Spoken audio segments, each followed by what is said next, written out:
Before we get started, I want to give a huge shout out to Vivo Sun. If you're looking for some quality products for an affordable price from a name that's been in the game for a very long time, head on over to vivosun.com. Use promo code PIGEONS420. Save yourself a few dollars, support the show, and get yourself some quality grow equipment. Thank you, Vivo Sun, and more about them throughout the show. Now, time for tea. Brother, I like the setup. So you got a green screen TV on the wall now, eh? I get no, that's outside right now. Yeah, things have changed, bro. Things have changed a little bit, man. And yeah, bro. Look at your setup. That looks pretty sweet. Where are you? I'm just in the new facility here, so just in the office, and then out there is where I sent you a picture of earlier. Got our nice premiere on the wall here. Yeah, Premier Canoe, man. Yeah. I'm a huge fan. Bro, your setup, like the office looks dope. You did send me a picture earlier, and I got to see kind of a little behind the scenes, and I love what you've done. Can you share a little bit of what you're doing right there, right now? Yeah, absolutely. Are we live or just us talking? We are live. We are live right now. Oh, yeah. I guess I should put some pounds on them. Well, you don't have to. I'm not going to judge. So what do we have? This is our new warehouse. So this is where we're gonna grow into. And here's our LP. So we want to do something a little different. So we made a little funke. Mm-hmm. And Health Canada requires you have a change room area. Get the lights on in here. Oh. So just you need a sink, you just need a change room. And then as soon as you go through this door here, they want it all hospital-like. So these PVC panels are extremely difficult to install, but they're a lot of fun. And then there's the vaults. So this is the bare minimum needed to get a packaging license with Health Canada. Man, okay, that's freaking awesome. That's freaking awesome. Now, Jesse, I know you, and you've been on my show. At least you've been on the From the Stash show a couple times. You were on Highly Motivated as well. But I know that there's going to be a couple people that don't know who you are. If you wouldn't mind, Jesse, a little bit about who you are and where are you sitting? Like, what is the building you're sitting in? Who are you and what the hell are you doing? Well, we're going way back in time. You and I have been talking for 4 years now. Where all this started was in Manitoba. There is a outrageous ban on home grow for recreational purposes. So in Canada as a country, you're federally allowed to grow 4 plants. And our old government, so the PC Conservatives, put a ban in on 4 plants that was so harsh that it just needed to be challenged. And it's oh, sorry, buddy. No, you're good. And the ban was so outrageous. So you grow 1 plant, they could take your house away, put you in jail for a year, and give you $100,000 fine. Absolutely crazy to do something that's federally legal. That's 4 plants or less. So we've been challenging that in court for 4 years now. And I remember reaching out to you. First message I sent, like, "Hey man, I'm suing the government. I see you grow weed. Would love to talk." And then we did that funny vegan video together, and then it just love at first film. It was love at first film. It was love at first film. There's no other way to put it. And then you had done some man. I just want to be involved in what you're doing, bro. That's really what it is, man. You're doing big things. It's exciting. You're a hell of a dude. I think we kicked it off the very first time, and just honestly, I feel like I do so much stuff in this space, but I don't do anything with almost nobody local, because I don't know anyone. And when I heard that you were taking on the government and you were looking for some collab, I thought, wow, I'm honored. I'm going to do this. Hell yeah, man. So yeah, I'm glad that we made this work and we turned it into what it is, because you've been making progress, man. I don't know whether it's progress, but you've been making waves. Let's say that, because we're still battling, right? Correct? Oh, absolutely. It's the battle still is going on. We're very hopeful, and I'm saying something a little confidential here, but we're very hopeful that we're going to get good news the next few weeks from the new government. What's funny is, well, funny for us, not so funny for the government. And you were actually present for this. We this is during COVID, and right before our new premier, Mr. Canoe, was elected, he met TobaGrown at the legislative building, and on camera signed the flag, said hopefully this settles outside of court, all this nice stuff. Well, now our job is to hold that promise accountable. So even though we have to continue our lawsuit, unfortunately, because it's super expensive, every time you talk to a lawyer, you're out $100 just from saying hello. But we have to keep doing that because there's no guarantee they're going to keep that promise. But with the legislative schedule restarting as of yesterday, we are hopeful there will be an announcement very soon. Yeah, that's wicked, bro, and I'm very excited. And of course, I've always said that the TobaGrown mission is a mission that the Pigeons 420, the Pigeons brand wants to spread as far as possible, because I think what you're doing and how you're doing it is admirable. And it takes a lot, man. It takes a lot of work. It takes a lot of headache. It takes a lot of stress, and quite frankly, it takes a lot of time to be able to do something that the rest of our country is already able to do. It's kind of crazy to me, nonetheless. Oh, exactly. Yeah. No, I appreciate you filling everyone in, because that's what got us all started together and working together. But then, bro, you guys started getting into more stuff. You started doing Toby Rolls, man, and Matt, can you tell us a little bit about that?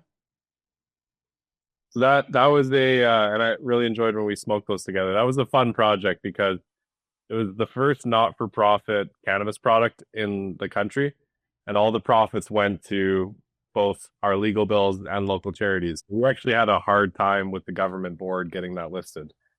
Pretty much the description on the product was whatever these sell goes to fueling the lawsuit against you.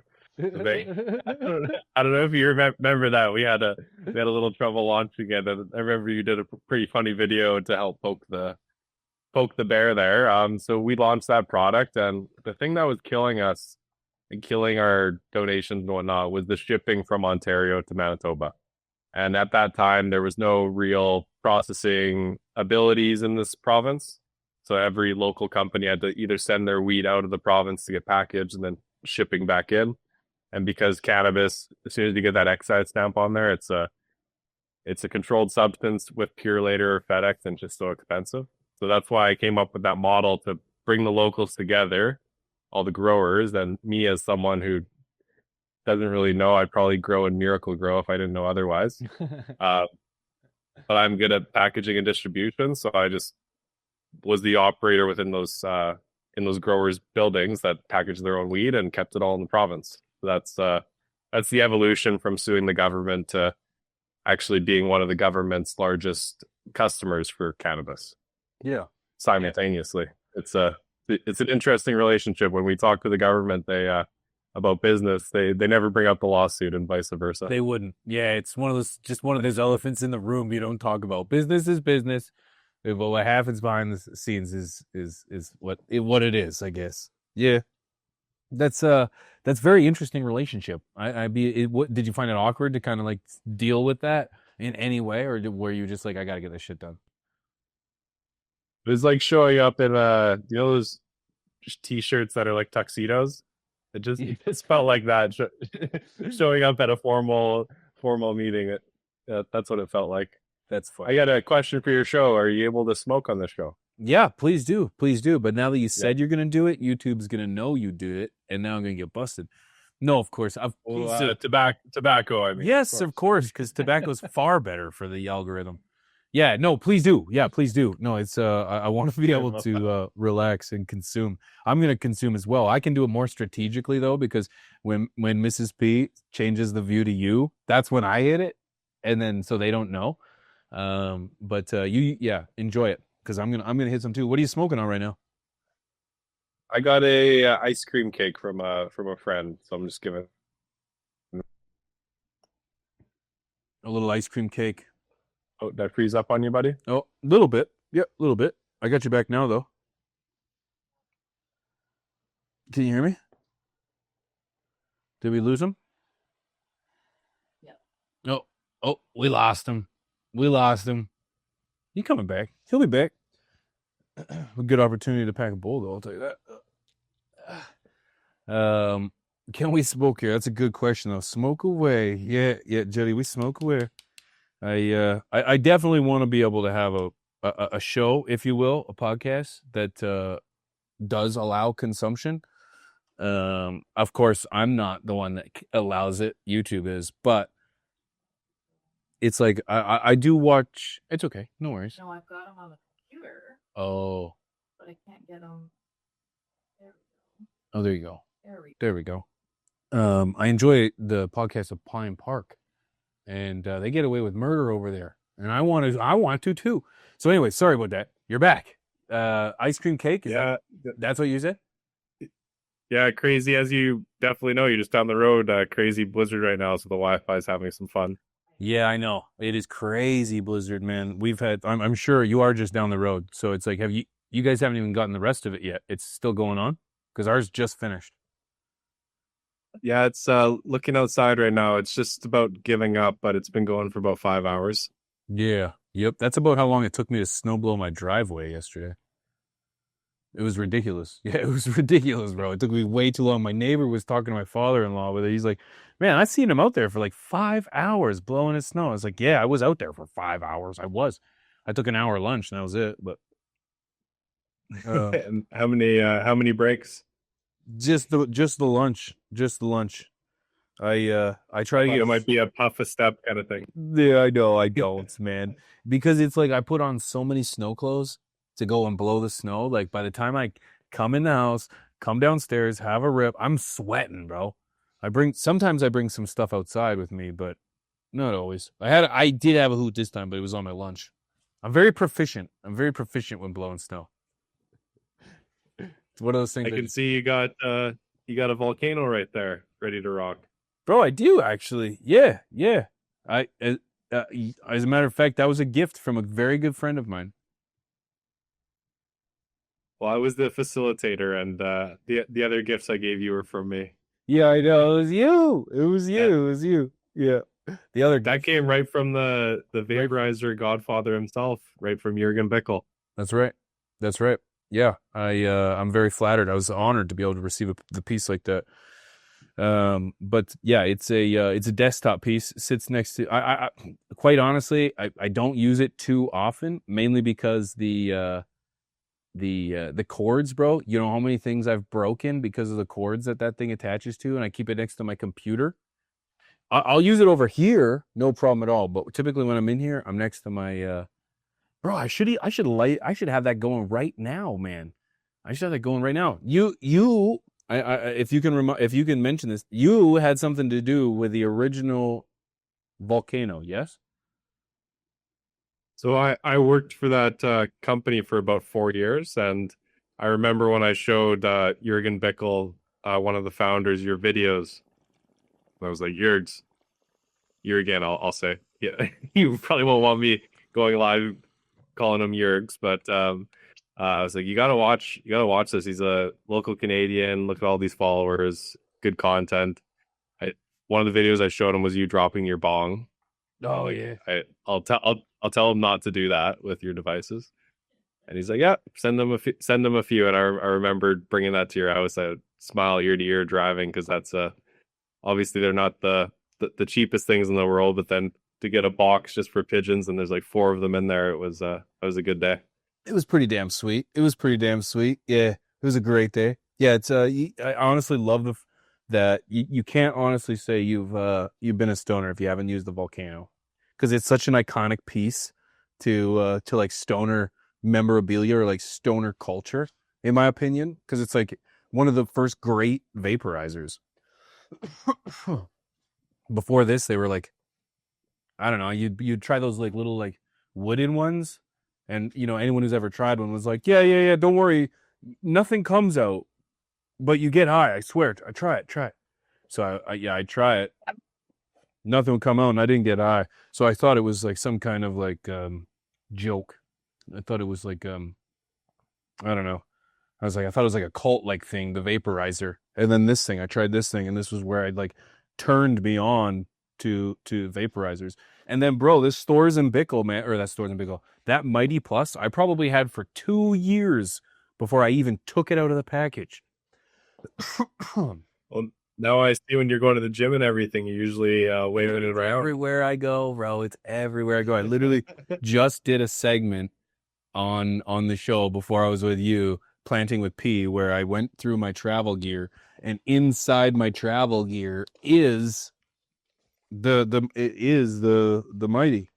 It's right here. So it's like no matter no matter where I go, she's ready to go. So yeah. Oh man, I love this thing. So, bro, okay, so right now you are sitting in the offices of, what is it? Like a production facility? that's what you call a processing facility. So it's what you saw, that pink part is the Health Canada portion, and then the other side will be an eventual license with the MBLL, the Manitoba Liquor and Lotteries, for distribution. It's a right now it's just sweat equity and money going out, because the licensing timelines are insane, because you have to have everything built and finished before you can apply. And then after you apply, it's about a 4 to 5, sometimes 6-month wait before you get the Health Canada license. And then once you have the Health Canada license, you can apply for a CRA license, which takes another 2 to 3 months. Of course. And then it takes 1 to 2 months to get the excise tax stamps. So it's almost a year process after you've built the facility. So it's so restrictive for, unless you want to throw your whole life savings and everything you got at it, it's very restrictive to get into this industry. I think the government wanted to make it that way. I think there's a lot of lobbying for restrictive things like that to deter the average, mom and pops from coming in, and keep it more for the big businesses. And Yeah, of course. yeah, it's horrible. It's crazy.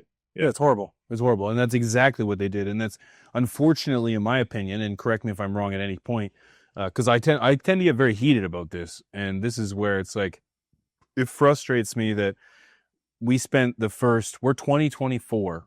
We legalized in 2018, and we're still trying to figure it out. And of course, I wouldn't expect us to have perfected it by this point. But the fact that big money led the game at the very beginning, it was all about big money. You really, the same as you can't get in this if you really care about the plant. It has to be more about income and assets, if you will, or at least who you know. And that's frustrating, because that's the biggest downside to the legal market right now, is the quality of the product, because it's being grown by people that either I'll give it to them, maybe they know how to grow it, but we don't have a way to process it, transport it, deliver it, and then get it off the shelves in a timely manner where it's still quality and sustainable, really. And to hear that you're getting into this is awesome. And you and I know the guys over at Cypress Craft. They're another say small batch, or what do you call them? Micro producer, I guess, is really the. Yeah, that's a micro LP. Yeah, Okay. when I go there and visit them, it's like I can tell that they're about it, and that they really want to, but they're so small. And I'm not saying they don't want to be bigger, but they're clearly being beat by the bigger guys. The guys that, for the sake of longevity, we don't need to pull into this conversation. But it's kind of frustrating. Do you have any idea how you're going to kind of make sure that your product, because I have no doubt it'll be quality, retains its quality by the time it hits the shelf? So that's that's a great question. And what we're doing here at Toba is, like Cypress, who's one of our was one of our partners in processing. They're awesome at growing, and there are a lot of amazing growers So with here at Toba, we don't grow anything. We create partnerships with growers to help get their brand to market, and then also buy weed from them to put into our own packages, our own Toba brand. Even Quality wise, even in this facility, sorry, I guess I misunderstood. So this whole facility is for the packaging and distribution. that's correct. Yes, right now I'm having it all done I'm through. sorry, I misunderstood. I got you. Oh, I wait till you see me grow my first 4 plants. It's gonna be Bro, horrendous. I'm not You'll gonna be let like, you That's fail, why he's bro." not growing. Nope, I'm not gonna let you. No, that's fail. fair. Okay, so I totally misunderstood. But no, okay, so you're continuing because you were doing that, right? The Toba Rolling Syndicate. Is that what that was? Because sorry, it's tough for me to keep up, and I guess that's why Yeah, I'm it's a little all over the place. Because you were doing it, bro. You're having fun. You're doing the thing out there, man. You're finding your spot in the industry, and I love that, bro, and I respect that. I just can't keep up. So the syndicate. What was the syndicate? The Toba Rolling Syndicate. no that's a So the syndicate was that was when I brought the local LPs together for who were all growing weed and just paying ridiculous money to send out of province to be packaged. And we did that all out of one partner's facility. And as we're actively in a lawsuit against that old partner, I won't say too much, but what happened was that partner, it was their building that they were leasing, and their business model was failing. They were growing and it was too expensive to grow and all this. So they brought Toba in, and Toba brought in all these clients like Cypress, Grump. We got the 30 different clients that we were packaging for in that building. And they saw an opportunity to capitalize on the house brands we had built together and get rid of all the clients. So right before Christmas, TobaGrown, along with 30 other companies, were kicked out without notice of that facility we'd been working in for 2 years. So that's why there's this facility here. I threw together myself very quickly because, again, you can't apply for Health Canada until your building's fully done. So right before Christmas, our whole business was shut off and had to scramble to get live again through our other partners.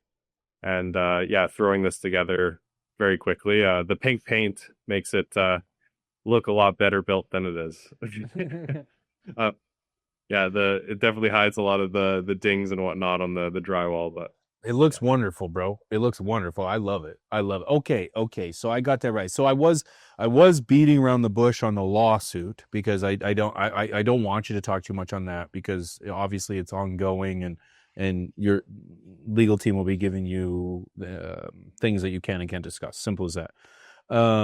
But okay. So this facility is in response to you scrambling to find a location to continue your business, right?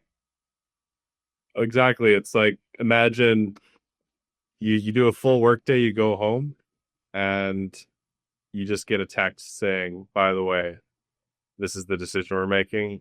You and all your clients are gone. It's ridiculous. So we had 30 staff who then couldn't go into work the next day. So we had them all over to my house and just keeping everyone busy, going to visit dispensaries. It was a crazy time. A good way to describe it. Because I used to be in the army, and we would do these different defensive circles where if you're being attacked from all sides, you have either a triangle or a circle, and you have different positions for teams. It felt like I was in the center, and every single position was radioing and saying, we're being attacked, we're being overrun. It was like, no matter which direction I'd go to help someone on our team, like the sales team who no longer can make sales, or the processing team who can no longer package joints, the clients like, hey, how come our products are turned off? It was crazy. It took years off my life for sure, those first couple months there. But yeah, we got our ducks in a row. We got our lawyers who've been doing our 4-plant lawsuit. They're doing this whole lawsuit against our old partner on what they call contingency. So which means they're they're not charging because they've looked through all the evidence and they're like, you guys are getting absolutely. I won't swear on your show, I'm but gonna fill it in. it starts with it starts with F, ends with B. Yep. So if when we win or if we win, we'll just take a percentage of the winnings. So in litigation like this, like the 4-plant lawsuit in 4 years has costed 135,000. This kind of litigation, because there's you have to do interviews back and forth. Like their lawyers will interview me, our lawyers will interview them, court back and forth. It will be much more expensive. So very grateful for them to do this all in contingency. Nice. Yeah, that's very frustrating, man. And I'm sorry you had to deal with that because, you know, you know, you and I have sat and had a lot of conversations, and I feel like I know where your intentions are. Your intentions have always been pure, and they've always been for the betterment of I've never heard anything about Jesse in this whole conversation about you. When we talk about your mission and the things that you're doing and the things that you're trying to take on, it's never been something focused on you, and it's always been on the community, the well-being of everyone. So to hear you going through this, that's bloody frustrating, man. I'm sorry to hear that. And yeah, this definitely warranted a beer before we went live, so at least I had a good idea where I could have guided this conversation. But I appreciate you being honest with me and being honest with the whole situation, because, you know, I don't know the whole story. I only know what the public knows because I've just read through the statements. But yeah, I do wish you luck. I do think you have a very valid argument, and it's going to be a tough one, and if at all that the other side tries to argue, because I just don't think there's a whole lot of grounds there. So hopefully I appreciate you, brother. it doesn't result. We'd like to give you a big. We will, they're out man. right Okay, see, we will, because something that's far more important is you and I have been texting back and forth trying to schedule a time where we can go and hang out. Because man, you've got everything that's going on over there, and I've said that you and I should be collaborating. So I was like, bro, I got a coffee joint at my place. You were like, bro, I got a facility that I want you to check out, and I was like, man, I'll be there on Wednesday. You got any plans? You were like, nope, it. I'll schedule a day. Let's do it, man. So I could be over there Wednesday.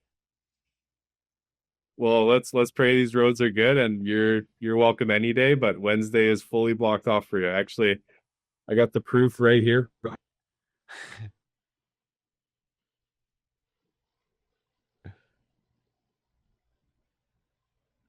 There we go. 8 to 5, baby. That's too funny, man. I love that, man. Yeah, it's gonna be fun. I can't wait to see you, and I'm gonna get a giant hug. So let's play some hypotheticals, bro. Let's play some hypotheticals, man. Let's assume, because in my opinion, you know, I don't want to get into too much politics right now, because, you know, that is my favorite, but I am a fan of Premier Canoe. That is the new NDP. That's the name of the party that won the. And sorry, I have to describe this because a lot of my audience isn't Canadian, let alone Manitoban. So I just want to make sure that everyone's on the same page. So this is the new premier, who is like the governor of Manitoba, and they just got in. The previous government, who was the PC government, which is your progressive conservative, I'm not going to get into that conversation, because they're like, what? No, not going to. That's a quick Google. It's a whole other conversation. But they were the ones that initiated the ban on growing, and there has now been a transition of government to this new government, the NDP, with Premier Canoe. And he has he as you can see in the picture that's right over your right shoulder, there is a picture of him holding the flag. Is that not him, Jesse? That is him. Yes, he's holding a flag of the TobaGrown statement, the mission. I'm on that flag. Pigeons 420 has signed that flag, and he's holding it up. And the whole essence of TobaGrown is the idea that Manitoba should be able to grow. It's 4 plants. We're not even asking for more than that. The federal government has given us 4. We just want that, right? That's all. That's all we want. Yeah. That's right. And there's Premier Canoe with his hands on the flags. So as we transition, let's do a hypothetical. Let's say you get your 4 plants, Jesse. Sorry, I ranted a little bit there. No, you explained it perfectly. You get your 4 plants. What are you thinking for genetics? What are you thinking for? What are you gonna do, man? What are you gonna do? You get 4 plants. Go. Well, that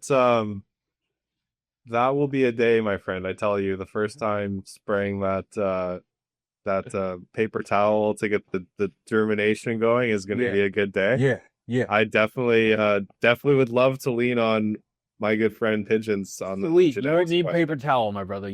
That's the first. You won't even need paper towel, brother. I'll get you on the right page. There we go. There we go. You hear that? That's exciting, man. I'm very excited. Yeah, of course. I can't wait. I can't wait to guide you. Genetics. Do you have any idea? What did you have in mind? I'm not telling it. Nobody knows that we may or may not have had a conversation before this, possibly at all. But if you could genetics anything in mind, what would you do? Honestly, I'd love to have 4 different ones going. So variety pack right off the hop. A cream strain, a tangy strain, and then I'm good with dealer's choice on the other 2. It's obviously hoping for 4 females. The first go, it would be horrible to see 4 males the first go, but just seeing them pop is going to be amazing. Bro, I'm telling you right now, man. That's- I'm like, because like I'm hooking you up. First of all, I'm hooking you up. I'm going to tell you right now. I'm going to hook you up with some genetics because I may or may not have a tickle trunk full, and I definitely got cream. I got tangy. I got dirt. I got skunked. I got spice. I got cheese. I got whatever you need, man. The variety. I love the idea of variety. That's right up my alley because that's a must. Man, the idea of having 4 different ones is great because as I was gonna say, you're hoping for 4 females. As someone who would give you regular seeds, I'm hoping you get half and half. And the reason I say that is because you have got to learn how to handle a good man, my brother. You got to know how to look for the signs. You got to know how to just appreciate how this plant is growing and just turn it into this beautiful, lush, bushy, green, thick, nasty thing. And then, and all of a sudden at week 4, 5, 6, it's growing nanners, bro, or it's got nuts on it. So yeah, I need you to go through that though, because I think that's most growers go right through that. passage. It's a rite of passage. Yeah, I think I've got feminized seeds, but I don't even do feminized seeds because, yeah, you just got to deal with the regs. You got to deal with the regs. It's just the way it is. Or not the regs, the males. That's just the way it is. Yeah. But a variety is key. Are you going to do any training? Honestly, I definitely want to try tops my first go. Just a quick cycle and get something curing.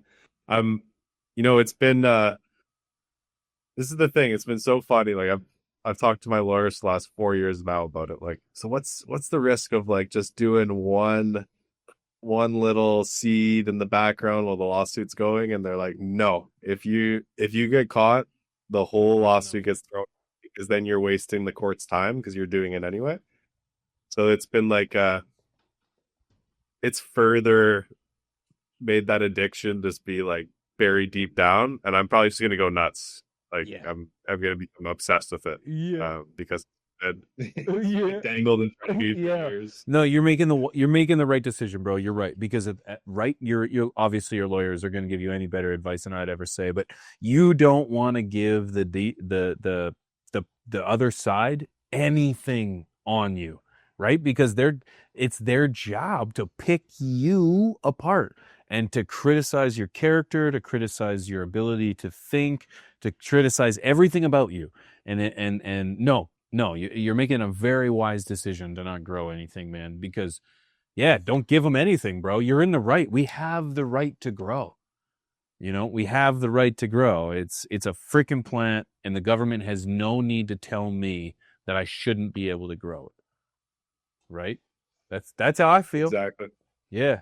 So good for you. Let alone like telling you not to grow, but then also to like threaten you with you're going to go to jail for a year while we take your house. And by the way, when you get out of jail, you got to pay this $100,000 fine.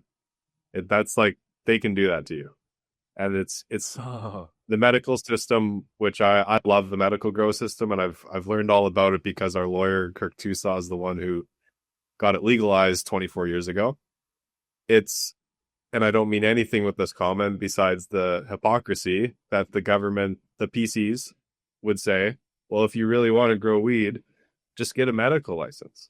So what they're pretty much saying is like, no, you can't have your 4 plants, but if you really want to grow, go get a license for potentially 100.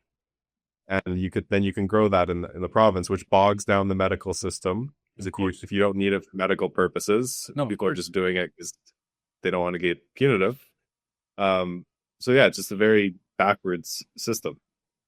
Yeah, it is very backwards. It's frustrating is what it is, because it's constantly politician. Now, I don't want to get into it too much, but it's politicians pushing the responsibility away when they're the ones that put themselves in this position. No, they shouldn't have the ability to regulate how many plants I can grow, but they've given themselves that ability. So here we are. You shouldn't have that, but here we are.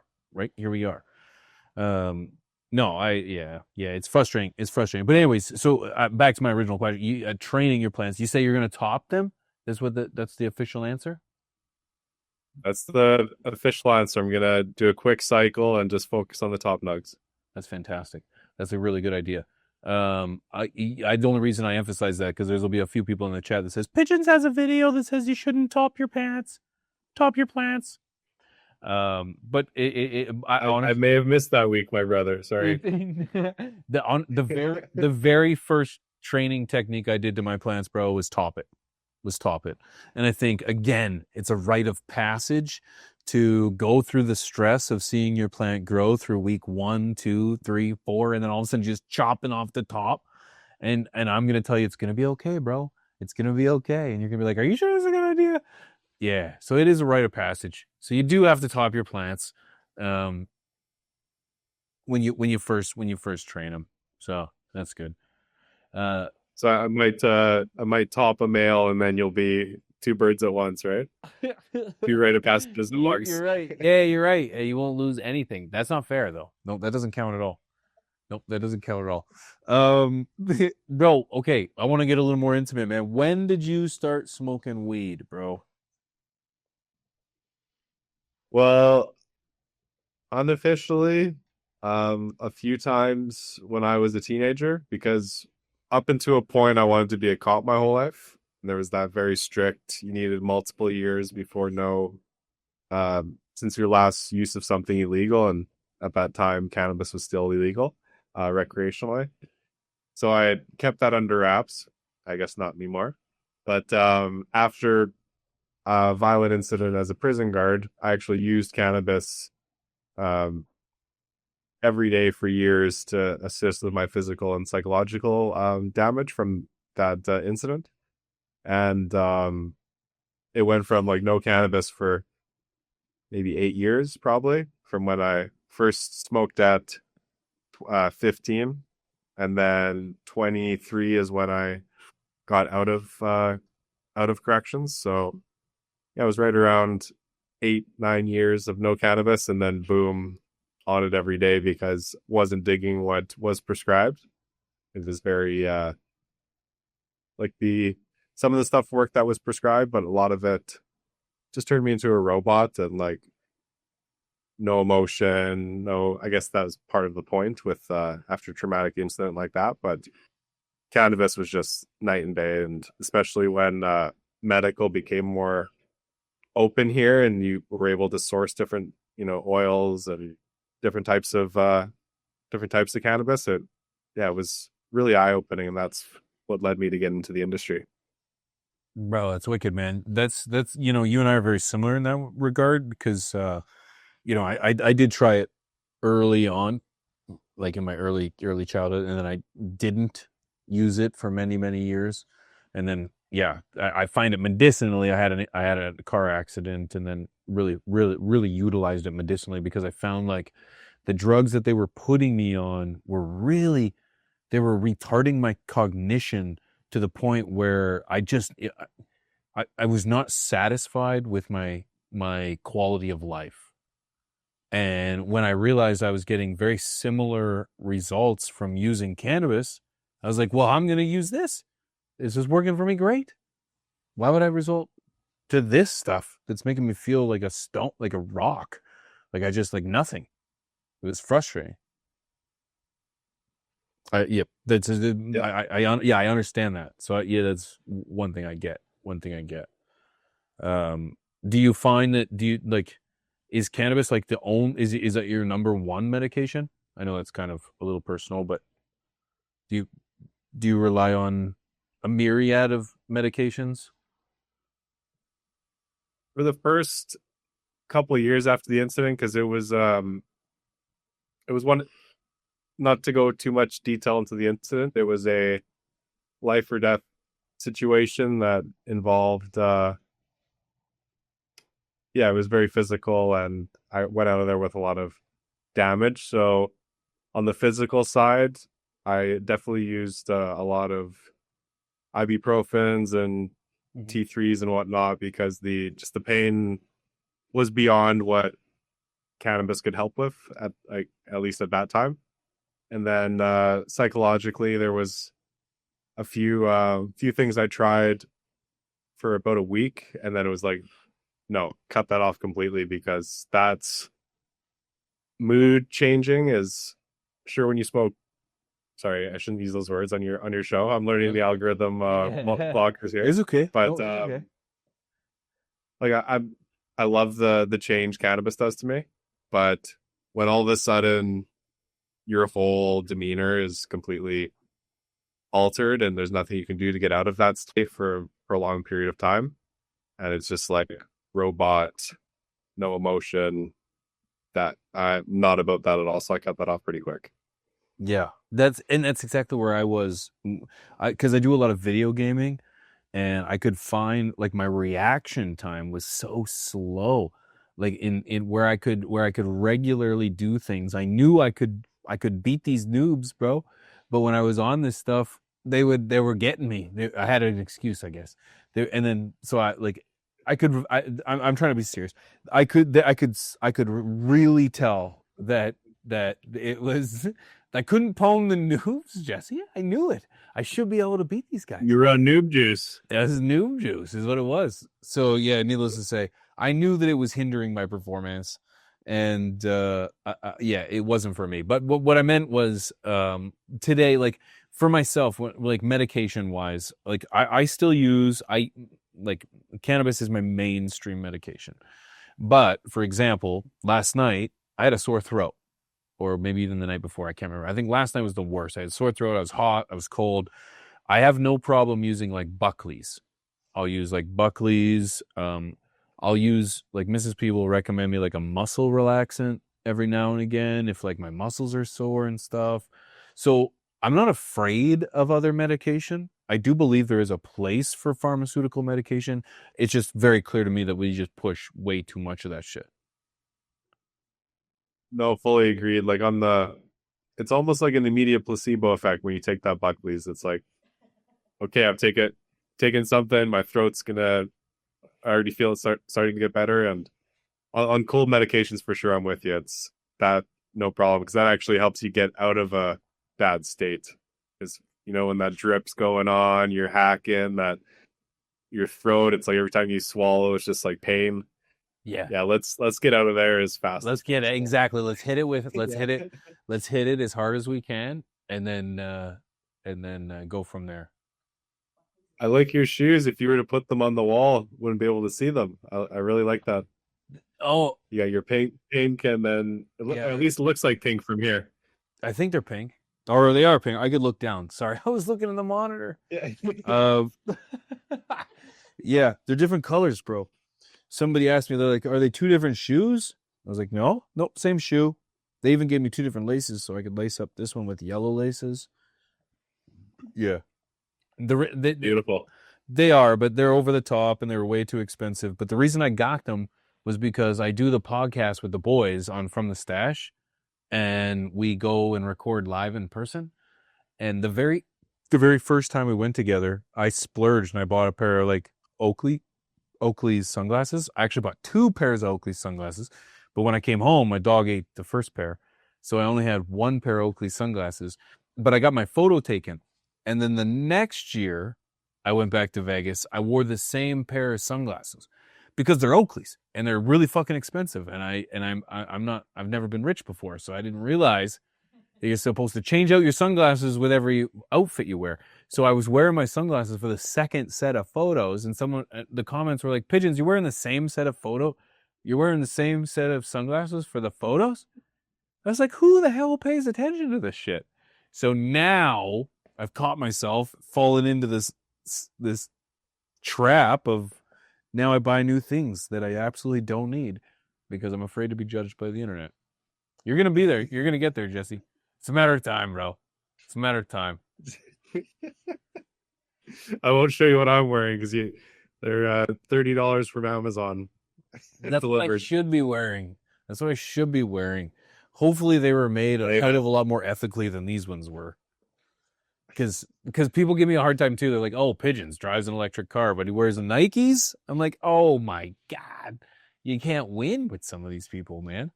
I can't win at all." It keeps it interesting.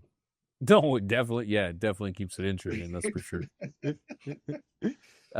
Jesse, what do you got? What do you got coming up, man? What do you got coming up in the future, bro? What are some of the endeavor? I know you're suing the government. You're involved in your own lawsuits. But you're scrambling for the facility. But I know you got dreams, and I know you've got stuff that you want to be working on and hustling towards. What is it that you're working on and working towards for the time being, aside from all that distraction? You know, that distraction, the motivation to keep going, because it's a lot, right? Like, it's building this out while we're still distributing from our original partner in Ontario. So that's a full-time as it is, and then the multiple lawsuits. The motivation is the hope that it all comes in threes. And I think all around the same time, we're going to see change with this lawsuit, a surrender on the personal lawsuit, and that license coming in. So that's what I'm consumed with. That's my focus. And oh man, I'm excited for, as soon as the first one checks, then all of a sudden, like, a third of the stress is gone. And I think this will be the first one. I shouldn't be saying anything, but they did say their position has not changed, and to watch legislation announcements between now and March 19th. So 13 days. We'll know if that second promise will be kept, and that would mean that I can pull my lawyers back, because right now, because we've submitted our brief, the lawyers are just full blown ready and training for the verbal arguments, because that's the most important, and that comes early spring. So I know I'm going on a tangent here, sorry brother, but No. that would be the biggest one, because that's just because we haven't settled, and TobaGrown has offered the NDP a settlement where it's like, hey, just sign something saying at some point you will drop the ban in your term. And I, as the aggressor of the lawsuit, the one who sued the government, will pull my lawyers back and drop the lawsuit. That way, we don't have to spend more money on our appeal. You don't have to spend money on the appeal, blah, blah, blah. Unfortunately, just that hasn't come to fruition. So that would just be great, because right now, even though we've spent a bunch of money preparing for the appeal, taxpayer dollars are being spent now for the government to appeal. And that's just it's just ridiculous, because the government doesn't support the ban, but they're going to pay their lawyers to defend the ban just because legislatively it's got to go through this process. That will be a great stressor to get off the plate for sure. And then just focus on the fun stuff. Good. And you never rant. We'll have to have a hell of a party, you and I, one-on-one. I'll tell you what. Yeah, I got the weed. I'll bring the weed. Okay, I'll tell you what. Bro, you're damn right. And you're never ranting, man. I want you to know that you always have a platform here Okay, no matter what your well, I shouldn't say no matter what your message is, but as far as you and I are on the same page, I don't care what your message is, man. I believe in it. I believe in what you're doing. I believe in your mission. I believe in the things that you say.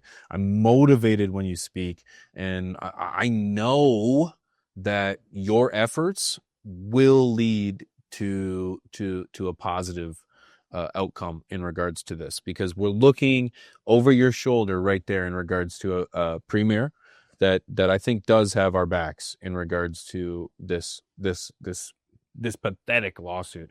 Bro, I need to ask though, man, because man, you are taking on so much. What do you have for breakfast? What do you have for breakfast in the morning typically? That's honestly, I'm pretty bad for that. I'm not taking as good of care of myself as I should. You know, it's yeah, I know you know this, the hustle life, it's easy to forget the important things and until you're reminded, and that can come at any time, right?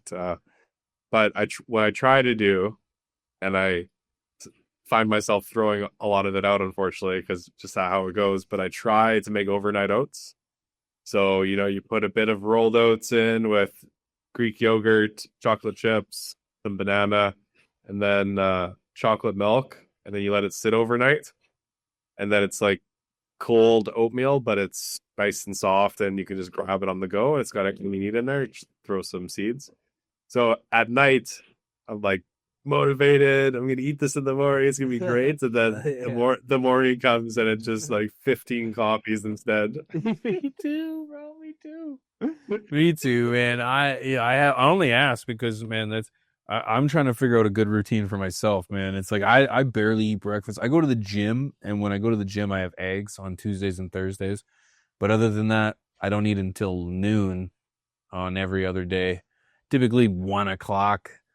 Yeah, it's who eats breakfast? Someone said in the chat. Yeah, it's tough. It's tough. It is tough. But you know what? Here's your reminder from one brother to another. Make sure you're eating right. Make sure you're taking care of yourself, because we need you to fight the good fight, brother. And we need you to be at the top of your game, at the top of your health, so that you can keep doing this, because we appreciate you, man. I appreciate that, buddy. And it's definitely got to work on that. Yeah. Only coffee was nutritious. Man, it could be. They say tea. That's why they say tea. That's why they spell coffee with a T. But who drinks tea? I don't want bean water. I just want my bean water. I don't want leaf water. Get out of here. Get out of here. That's nonsense. Jesse, real quick, if anybody wanted to follow you, man, where could they go, and what's your call to action, please? So our website is pretty outdated, so I always recommend checking us out on social. So TobaGrown, TOBA grown, and yeah, that's we post all our updates usually on Instagram immediately. And again, hopefully something big will be announced in the next couple weeks here, and we can put our spears away at least on one front. Wicked, brother, and I can't wait for that, because you deserve a break, man. You deserve a break. We showed your Instagram there. We want everybody to go check it out. Jesse, thank you so much. You were my 7th guest on the show, and I hope to have hundreds. So thank you so much for being here, man. And I hope, with the help of Mrs. P, we nailed the audio. So we'll be able to post this tomorrow, and it'll be a flawless experience for everyone that tunes in. So thank you, brother. I appreciate that, brother. Lucky number 7. Here we go. This is what it is, man. I'm gonna see you Wednesday, bro. I'm coming Wednesday. Yeah. I think a project for each of us. Let's each think of a funny little skit to make. Okay. I'm down. Yep. I already got a dinosaur costume picked out for my idea. Oh shit. Okay, he's putting the bar up here. I get it. Okay, I get it. Flock, you need to help me out. You need to help me out with this one, okay? Okay. Jesse, thank you so much, brother. Jesse Lavoie, TobaGrown, my man, my friend, and legend. Thank you so much for coming on, man. I appreciate you. I'm going to see you Wednesday, and I am going to claim that hug, bro. Oh, I can't wait, brother. Thank you again, and really looking forward to watching this show. Just keep going and going. Thank you, brother. Thank you, man. TobaGrown, guys. We'll everyone. talk to you, brother. I will talk to you, brother. Take care, man. Talk soon. Peace, Bye-bye. homie.